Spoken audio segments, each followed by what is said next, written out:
वंचितांना सन्मानाने जीवन जगता यावे यासाठी लढा दिला, तुम्हा आम्हाला मुक्त केलं, ते आपले सर्वांचे उद्धारक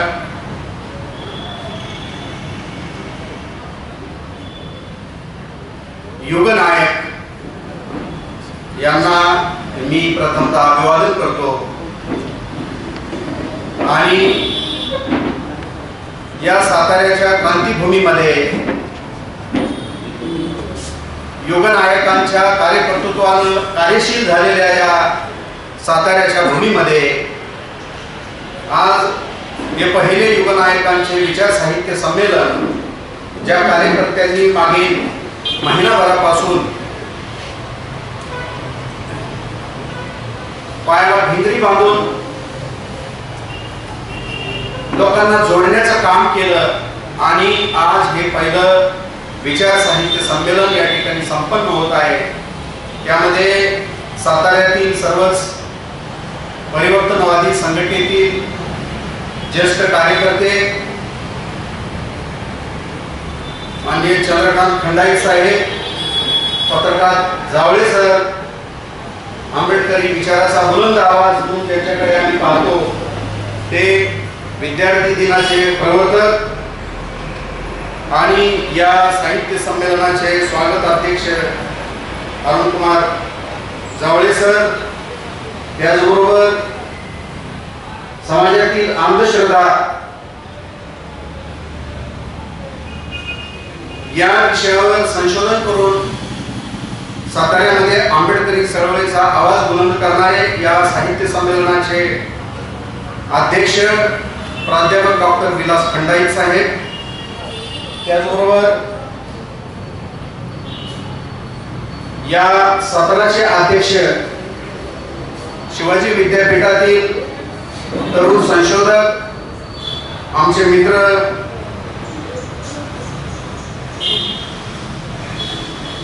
प्राध्यापक डॉक्टर अविनाश भाले सर आणि या महामानवांच्या विचारावर प्रेम करणारे आणि हा विचार जनमानसामध्ये येणाऱ्या पिढ्यांना सुपूर्द करण्यासाठी त्याचं चिंतन मनन करण्यासाठी आपण मोठ्या संख्येने या ठिकाणी उपस्थित आहात। आपल्या सर्वांचं मी खरोखर अभिनंदन करतो का तर या युगनायकांच्या विचाराचं जागर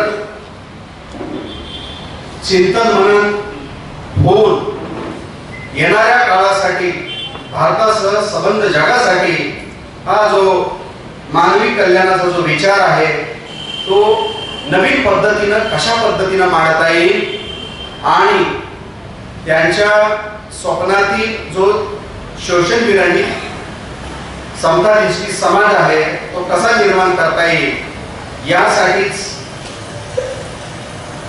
हे साहित्य संमेलन आहे असं मला वाटतं। आणि या साहित्य संमेलनामध्ये दुपारच्या सत्रामध्ये आम्हाला विषय आहे आंबेडकरी चळवळ काल, आज आणि उद्या।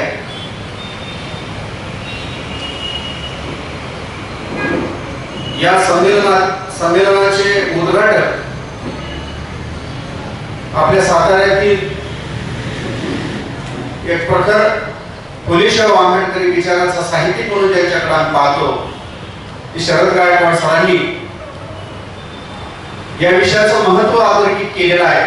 समाजातील वास्तव आणि ज्वलंत प्रश्न आपल्या समोर मांडलेले आहेत आणि मग आता डॉक्टर बाबासाहेब आंबेडकरांची चळवळ इतिहासामध्ये जाऊन तिचा मागोवा घेत, वर्तमानाचा वेध घेत, भविष्याकडे आपल्याला कशा पद्धतीनं ती यशस्वीरित्या नेता येईल या संदर्भानं चिंतन करायचं हे सत्र आहे।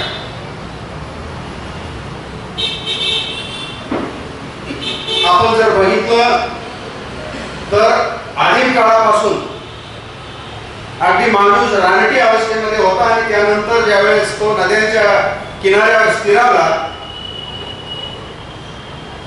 आणि समाज म्हणून एकत्र राहायला सुरुवात केला तेव्हापासून या समाजामध्ये विषमता आहे, जगभर विषमता आहे। आणि त्या विषमतेमध्ये मग मेसोपोटेमियाची त्या समाज व्यवस्थेमधली जी समाज व्यवस्था होती तिथले नोबेलमॅन असतील, सोल्जर सैनिक असतील किंवा लेबरर असतील, फार्मर लेबरर सर्वंट जे आपण म्हणू, तिथे एक विषम समाज व्यवस्था आदिम काळामध्ये होती. तशीच इजिप्तच्या त्या खोऱ्यामध्ये जी संस्कृती उदयाला आली त्या संस्कृतीमध्ये सुद्धा अशा प्रकारची विषम व्यवस्था होती. पुढे मग इराणमधली व्यवस्था असेल किंवा युरोपातली व्यवस्था असेल, रोमन साम्राज्यातली व्यवस्था असेल किंवा आपण अमेरिकेतल्या कृष्णवर्णीय लोकांच्या व्यथा आणि कथा साहित्यातून वाचलेल्या आहेत.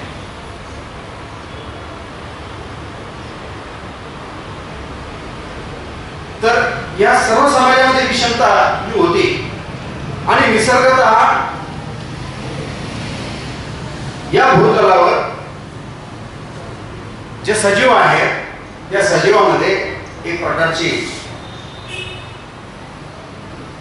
सहजीवनाची साखळी म्हणून निसर्गाने एक विषमता निर्माण केलीच आहे. परंतु मानवी समाजामध्ये सुद्धा विषमता होती. मग भारतीय उपखंडातील विशेषतः सिंधू संस्कृतीच्या, हडप्पा संस्कृतीच्या नंतर उदयाला आलेली जी वैदिक साहित्य आणि वैदिक समाज व्यवस्था आहे ती विषमता आणि जगभरातील विषमता यांचा जर आपण तुलनात्मक अभ्यास केला तर असं आपल्याला लक्षात येईल जगभरातील ही जी विषमता आहे ते समाजाचं जीवनमान चालविण्यासाठी निर्माण केलेली श्रमिकांचं विभाजन, त्या त्या काळातील समाज व्यवस्थेमध्ये श्रमिकांचं विभाजन करून समाज पुढे चालवण्याचा तो एक सामाजिक रचनेचा भाग होता. परंतु जेव्हा भारतामध्ये वैदिक समाज व्यवस्थेकडे येतो किंवा ब्राह्मणी समाज व्यवस्थेकडे येतो किंवा चातुर्वर्णी समाज व्यवस्थेकडे येतो त्यावेळेस ही विषम समाज व्यवस्था ही नुसती विषम समाज व्यवस्था नाही तर ही शोषण व्यवस्था आहे, जाणीवपूर्वक तयार केलेली शोषण व्यवस्था आहे. आणि ही शोषण व्यवस्था आपल्या सर्वांना माहित आहे, आपल्या महामानवांनी त्यांच्या ग्रंथात लिहून ठेवलेलं आहे की या सिंधू संस्कृतीमध्ये 4000 वर्षापूर्वी जे आमचे पूर्वज होते त्यांची जी समृद्ध अशी मानवी समाज व्यवस्था होती, नगररचना होती. तिथली जर नगररचना आता आम्ही ITS मध्ये शिकवतो नव्या पद्धतीनं फुले आंबेडकर विचारधारेच्या परिपेक्षातून, तिथली गृहरचना, रस्त्यांचा नियोजन, प्रत्येक घरामध्ये असलेली शौचालय, या सर्व गोष्टीचा जर विचार केला तर तो समाज हा एक सहजीवनाचं सुंदर उदाहरण आहे. आजच्या सारख्या अगदी महानगरामध्ये जर आपण गेलो तर एकीकडे गगनचुंबी इमारती दिसतात आणि दुसरीकडे झोपडपट्ट्यांमध्ये लाखो लोक त्या शहरामध्ये राहत असताना दिसतात. परंतु या आमच्या पूर्वजांच्या या हडप्पा किंवा सिंधू संस्कृतीमधल्या लोकांच्या जीवनामध्ये जर बघितलं तर समता आम्हाला दिसते.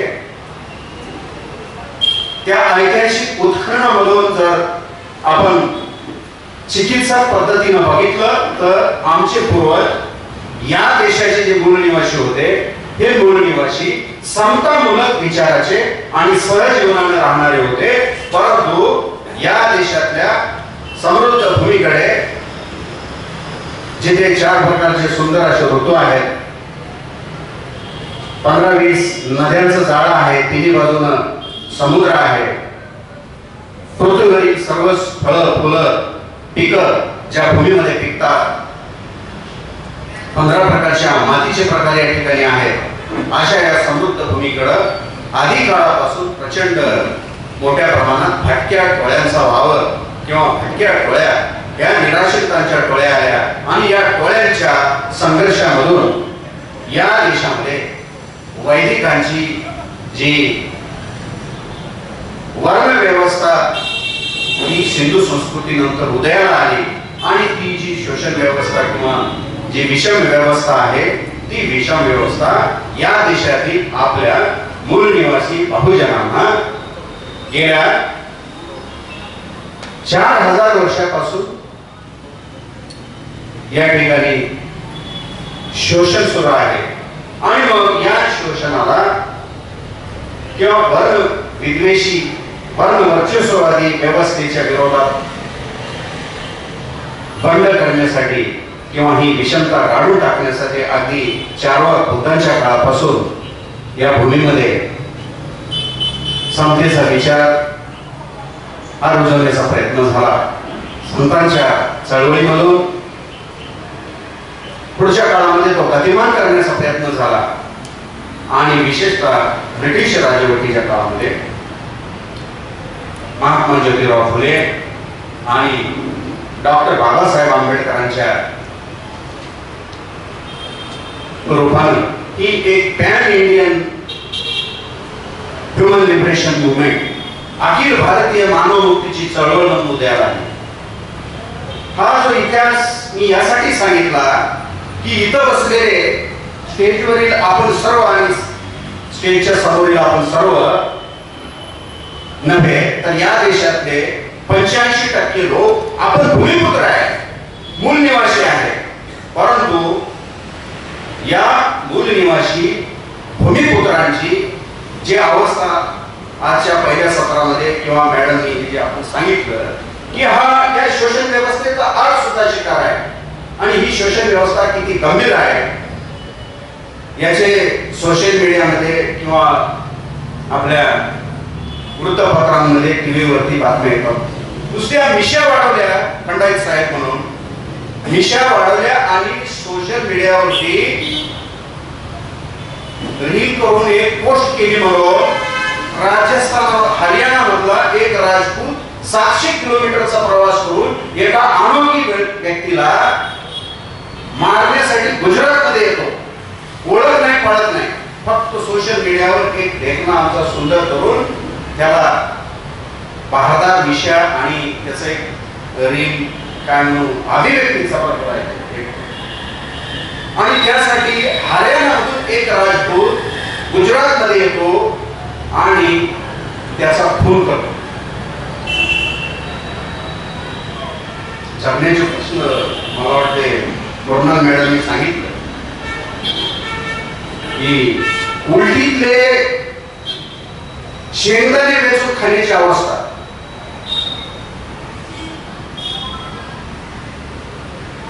होय, मेळघाटामध्ये आज सुद्धा कोळी पानसड नावाची एक संस्था काम करते. लहान लहान बालक कुपोषणानं आज सुद्धा त्या मेळघाटामध्ये वाटताना दिसत आहे. अवस्था आहे. नॅशनल सॅम्पल सर्वेची जर आपण आकडेवारी बघितली तर भारतातल्या जवळपास 40% महिला या ॲनिमियाग्रस्त आहेत. 20% बालकं ही कमी वजनाची आहेत. आज सुद्धा 27% लोक दारिद्र्याखाली जीवन जगतात. आणि कोण आहे हे? तुमच्या आमच्या रक्त संबंधाची माणसं आहेत, या देशातले मूळ निवासी आहेत. आणि दुसरीकडे आपण बघतो की कोरोना सारख्या काळामध्ये या देशामध्ये बिलियनरची संख्या झपाट्याने वाढताना दिसते आहे.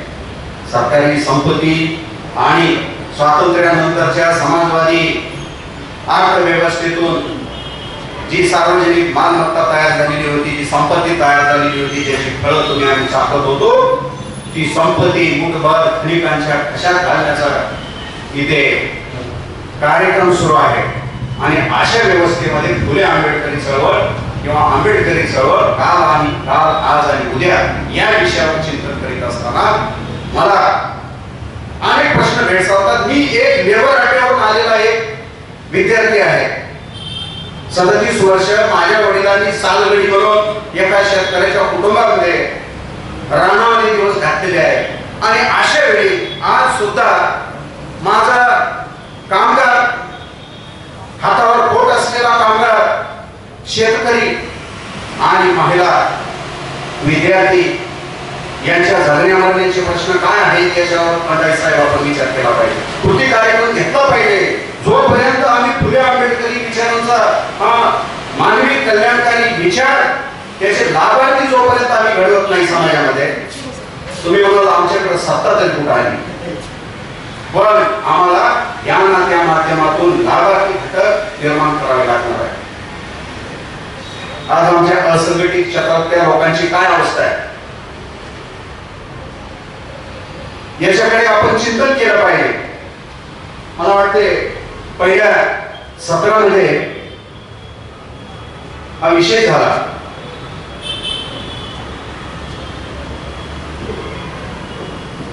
असंघटित क्षेत्रामध्ये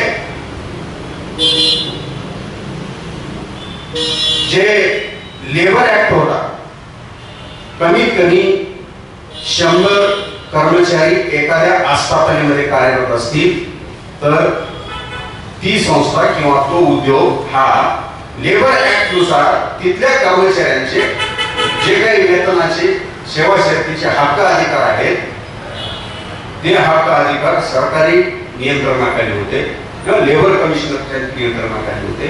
परंतु तो लेबर ऍक्ट आता त्यांनी बरखास्त केलेला आहे. शोषणाची व्यवस्था ते मुक्तपणे संचार करण्याचा प्रयत्न करीत आहे. आणि मग महात्मा ज्योतिराव फुले असतील, डॉक्टर बाबासाहेब आंबेडकरांनी या 20व्या शतकाच्या सुरुवातीला जी चळवळ उभी केली, वर्ण व्यवस्था आणि जाती व्यवस्थेला गाडून या देशातील बहुजनांना जो 3000 वर्षापासून शिक्षणाचा हक्क नाकारलेला होता त्यांना सुशिक्षित करायचं आणि संविधानिक हक्क अधिकार देऊन लोकप्रतिनिधित्वाच्या माध्यमातून अहिंसक मार्गाने या देशामध्ये सामाजिक क्रांती घडवायची. अहिंसक मार्गाने संविधानिक हक्क अधिकार देऊन प्रातिनिधिक लोकशाहीच्या माध्यमातून या देशामध्ये सामाजिक, राजकीय आणि आर्थिक क्रांती घडवायची. आणि तो प्रयोग स्वातंत्र्यानंतर पहिल्या 50 वर्षांमध्ये झाला. तुम्ही आम्ही शिकायला लागलो. आमच्यातले अनेक मंडळी शिकून सरकारी हुद्द्यावर गेली, शासनामध्ये जाऊन लोककल्याणकारी कायद्याच्या रूपाने या देशाला पुन्हा एकदा संविधानाच्या मार्गदर्शनानुसार विकसनशील देशाच्या रांगेत घेऊन जात असताना आज काय अवस्था आहे. एकीकडे विश्वगुरु म्हणून या देशातील प्रस्तावित व्यवस्था भारतीयांना एका आभासी जगामध्ये घेऊन जात आहे. आम्ही विश्वगुरु होत आहोत. आणि दुसरीकडे जे 360 पैकी जवळपास 200 उद्योग आज खाजगीकरण करून टाकलेले आहेत. या सरकारी उद्योगामध्ये शिकल्यानंतर नोकरी मिळते आणि नोकरी मिळाल्यानंतर स्थिर स्थावर ते कुटुंब होतं. अशा प्रकारचा एक संदेश मागच्या काळामध्ये होता. आरक्षणाच्या माध्यमातून आणि या सरकारी उद्योगाच्या माध्यमातून आमची मुलं शिकून तिथं जायची. परंतु आज हे सर्व सरकारी उद्योग बड्या भांडवली लोकांनी स्वतःच्या बोळाखाली घेतलेले आहेत आणि तिथे ना आरक्षण आहे ना या वंचित घटकातल्या लोकांना प्रवेश आहे. जाणून बुजून तिथे तुमचा रिझ्यूम आणि बायोडाटा सॉर्ट आउट करून डावललं जातं. अशी ही व्यवस्था निर्माण होत असताना आता आपण जर आंबेडकरी चळवळीच्या सुरुवातीला किसन फागुनी बनसोडे असतील किंवा शिवराम जानबा कांबळे असतील यांचा संघर्ष एक 20 वर्ष सुरू होता. सैन्यातून रिटायर्ड झालेले अधिकारी होते. त्यांनी वृत्तपत्र चालवली. विटाळ विध्वंसक संघटना अशा नावाच्या संघटना त्यांना काढाव्या लागल्या. म्हणजे आमच्या हाडामासाच्या माणसाच्या सावलीचा विटाळ इथे होत होता आणि या विटाळ विध्वंसक संघटना ते किसन फाकुती बनसोडे असतील किंवा शिवराम धर्मा कांबळे यांनी बाबासाहेबांच्या पूर्वी इथे सुरू केलेले आहे. आणि मग पुढच्या काळामध्ये बाबासाहेबांचा उदय झाला. मग आपल्याला माहित आहे 1927 महाडचा सत्याग्रह असेल, त्यानंतर काळाराम मंदिर प्रवेश सत्याग्रह असेल. तर आता ही बाबासाहेबांची ही जी चळवळ आहे ती जॉन डुईच्या प्रॅग्मॅटिक थिअरी मधून उदयाला आलेली ही चळवळ आणि तो कार्यक्रम होता मानवमुक्तीचा. लक्षात घ्या, जेव्हा जेव्हा ब्रिटिश सरकार भारतामध्ये एखादा राजकीय सवलतीचा हप्ता घेऊन एखादं कमिशन घेऊन यायचं त्यावेळेस बाबासाहेब एक मानवमुक्तीचा लढा या ठिकाणी उभे होते. 1927 सायमन कमिशन भारतामध्ये येतो. भारतीयांना थोडेफार राजकीय हक्क द्यायचे. का तर पहिल्या महायुद्धानंतर सांगितलं होतं की तुम्हाला आम्ही आमच्या राजकीय सत्तेमध्ये तुम्हाला भारतीयांना थोडेसे हक्क अधिकार देऊ. आणि मग 27 ला ते येत होतं त्यावेळी बाबासाहेबांनी सांगितलं की तुम्ही या भारतातल्या या काँग्रेसी किंवा हे स्वातंत्र्याची चळवळ चालवणाऱ्या लोकांना राजकीय हक्क ते मागताय, परंतु या देशामध्ये गेल्या 4000 वर्षापासून इथले अस्पृश्य गुलामासारखे जीवन जगताय. तसाच जो 31चा पुढे काळाराम मंदिर सत्याग्रह प्रवेश होता, बाबासाहेबांनी एक आंतरराष्ट्रीय व्यापक भूमिका डोळ्यासमोर घेऊन घेतलेला होता. लगेचच त्यांच्या त्या आंदोलनाला यश आलं. राऊंड टेबल कॉन्फरन्स मध्ये त्यांनी आपल्या हक्काधिकार मिळवले आणि पुढं भारतीय संविधानाच्या माध्यमातून संबंध भारतीयांना मूलभूत हक्क अधिकार त्यांनी दिले. आता आम्हाला नव्या पद्धतीने हे समाजाला समजून सांगावं लागणार आहे. या देशातला पूर्वाश्रमीचा अस्पृश्य जर सोडला तर या देशातले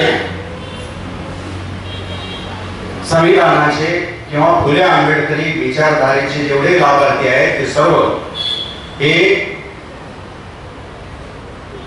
धर्माची आपुची गोळी त्यांना पाजलेली आहे आणि त्या धर्माच्या नशेमध्ये आहेत. त्यांना राजकीय जागृत करणं हे फार मोठं काम इथल्या आंबेडकरी चळवळीच्या आपल्या सर्वांच्या खांद्यावर. आम्ही 1999 ला माननीय कांशीराम साहेबांच्या एका केडर कॅम्पला गेलो. इंटरनॅशनल अशोका हॉटेल म्हणून मुंबईत आहे आणि त्यावेळी एका इंटरनॅशनल हॉटेलमध्ये त्यांनी तो केडर कॅम्प केला होता. आम्ही विद्यार्थी होतो आणि त्यावेळेस आम्हाला सांगितलं की प्रत्येकाने घरची भाकरी घेऊन तिथं जायचं. कुठे? त्या मुंबईच्या केडर कॅम्पला. आणि मग त्या केडर कॅम्पला गेल्यानंतर तरुणांचं किंवा कार्यकर्त्यांचं जे केडर स्वतः कांशीराम साहेब फळ्यावर खडू घेऊन ते घ्यायचे. त्यावेळेस ते पहिल्यांदा म्हटले आपने घर से भाकरी लाई? हाँ साहब लाई. आम्हाला सांगितलं होतं. आणि त्या ठिकाणी त्यांनी गोल रिंगण करून बसवलं आणि म्हटले की ह्या ज्या भाकरी आहेत तुम्ही आणलेल्या, तुम्ही एकमेकाला ह्या भाकरी जर आता इथे शेअर करत असाल तर येत्या काळामध्ये तुम्ही कार्यकर्ता म्हणून समाजाचं दुःख, अन्याय, अत्याचार, आशा, आकांक्षा तुम्ही शेअर करू शकता आणि ती स्वतः सुद्धा तुम्ही वाटून पाहू शकता.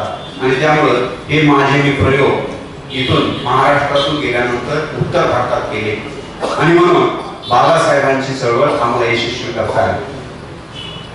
म्हणून येत्या काळामध्ये आमच्या शेतकरी बांधवांचे, कामगारांचे, झोपडपट्टीतल्या लोकांचे दुःख, समस्या आणि अडचणी आम्ही संविधानाचे किंवा आरक्षणाचे लाभार्थी म्हणून, चळवळीचे लाभार्थी म्हणून आज शहरामध्ये विसावलेली ही जी मंडळी आहे किंवा कार्यकर्ता म्हणून समाजामध्ये वावरणाऱ्या लोकांनी त्यांचे दुःख, अडचणी, समस्या ह्या काय आहेत ह्या समजून घेऊन जर आपण त्या वाटून घेऊ शकलो तर, आणि तरच हा जो रथ आहे मोठ्या कष्टाने इथपर्यंत बाबासाहेबांनी किंवा महामानवांनी, युगनायकांनी आणलेला आहे तो निश्चितपणे आपण पुढे घेऊन जाणार आहोत. महाराष्ट्रामध्ये आज आपण पाहतो देशभर आरक्षणाच्या नावाखाली संघर्ष सुरू आहे. होय, समाजामध्ये जर बघितलं तर प्रचंड मोठी बेरोजगारी आहे. त्याला जातीय रंग देण्याचा प्रयत्न प्रस्थापित व्यवस्था करणारच आहे. एकेकाळी 100% शेतीची मालकी असलेला समाज आज भूमीवर होताना दिसत आहे. येत्या 25 वर्षांमध्ये जवळपास हा जो भूस्वामी वर्ग आहे तो भूमीहीन होणार आहे. आणि ज्या वेळेस तुमचे आमचे सर्वांचे जगण्या मरण्याचे प्रश्न एक होता त्यावेळेस नक्कीच फुले शाहू आंबेडकर किंवा बुद्ध शिव फुले शाहू आंबेडकर अण्णाभाऊंच्या विचाराशिवाय या भारताला गत्यंतर नाही. एवढंच नाही तर आज आपण पाहतोय आपल्या सभोवतालीचे जे देश आहेत, मग ते बांगलादेश असेल किंवा नेपाळ असेल, श्रीलंका असेल, पाकिस्तान असेल, इथे किती प्रचंड मोठ्या प्रमाणामध्ये राजकीय उलाढाली होत आहेत, सत्ता संघर्ष होत आहेत. आणि मग तिकडे रशिया, युक्रेन असेल किंवा युरोपामध्ये असेल, फ्रान्समध्ये असेल, अमेरिकेत असेल, हा संघर्ष आहे. आणि अशा वेळी भारतासह इथल्या वंचित, उपेक्षित, भ्रष्टाचार जगातील संबंध शोषितांना अहिंसेच्या मार्गाने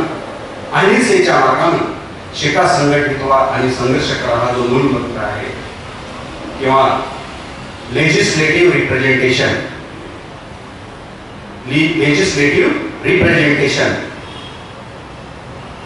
संविधानिक प्रतिनिधित्वाच्या अधिकाराच्या माध्यमातून या देशामध्ये, या जगामध्ये इथल्या शोषितांना या बुद्ध फुले शाहू आंबेडकरी विचाराच्या माध्यमातूनच, अहिंसेच्या माध्यमातून नाही तर याच विचाराच्या माध्यमातून इथे निश्चित क्रांती होणार आहे. काम या देशातल्या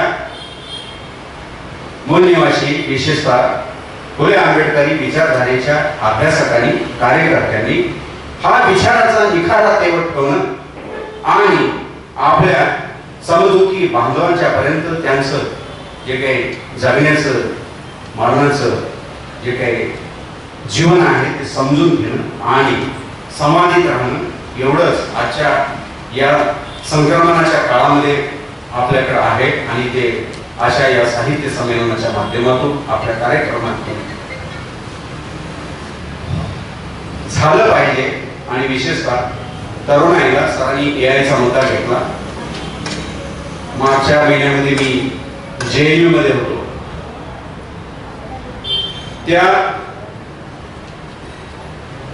जगामधला हा जो कॅपिटलिस्ट वर्ग असो किंवा भारतातला हा भांडवली आणि ब्राह्मणी वर्ग असो, हा एआय आणि विदा, डेटा, या एआय आणि विदा, या तंत्रज्ञान आणि विदा म्हणजे माहिती, या दोन्हीचं भांडवल करून या दोन्हीच्या माध्यमातून, विदा, माहिती आणि तंत्रज्ञान या दोन्हीच्या माध्यमातूनच भारतावर राज्य करीत आहे. आणि फुले आंबेडकरी किंवा इथल्या शोषितांनी या विदा आणि तंत्रज्ञानाचा वापर केल्याशिवाय आणि नवीन पिढीला त्यामध्ये उतरवल्याशिवाय हा आपल्या फुले आंबेडकरी विचार आपल्याला यशस्वी करता येणार नाही. आज आपण या ठिकाणी मोठ्या संख्येने उपस्थित आहोत, पण पुढच्या कार्यक्रमाला तरुणांना यामध्ये जोडणं आणि हा भारतीयांच्या, केवळ भारतातील शोषितांच्या नाही तर सबंध जगातील शोषितांना हाच फक्त हा अहिंसेचा विचार येत्या काळामध्ये आपल्याला माणूस म्हणून मुक्तपणे जीवन जगण्याची एक नवीन आशा देऊ शकतो, अशा प्रकारचा मी आशावाद व्यक्त करतो आणि त्यासाठी आपण सर्वांनी कृतिशीलपणे कार्यक्रम घेऊन आमच्या समदुःखी बांधवांपर्यंत जाण्याची आपल्या सर्वांना मती, नीती आणि गती यावी अशा प्रकारची अपेक्षा व्यक्त करतो. थांबतो. जय हिंद, जय हिंद.